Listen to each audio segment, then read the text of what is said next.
अध्यक्ष तानाजीराव पाटील। आज आटपाडीमध्ये मैदान एक मोठं आणि वेगळं खूप छान होत आहे।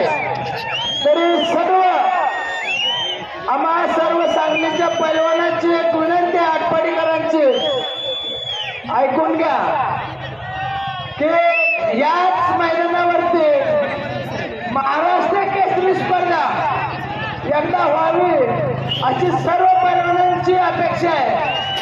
तरी मासाळ साहेब, आपले दत्ता पाटील साहेब, सर्व तुमच्या सहकार्यानं एकदा आटपाडीच्या या ग्राउंडवर महाराष्ट्र केसरी स्पर्धा भरवावी सर्वांच्या अपेक्षा आहेत। आम्हा सर्व पैलवानांचे अध्यक्ष महाराष्ट्र केसरीची स्पर्धा इथं व्हायला पाहिजे।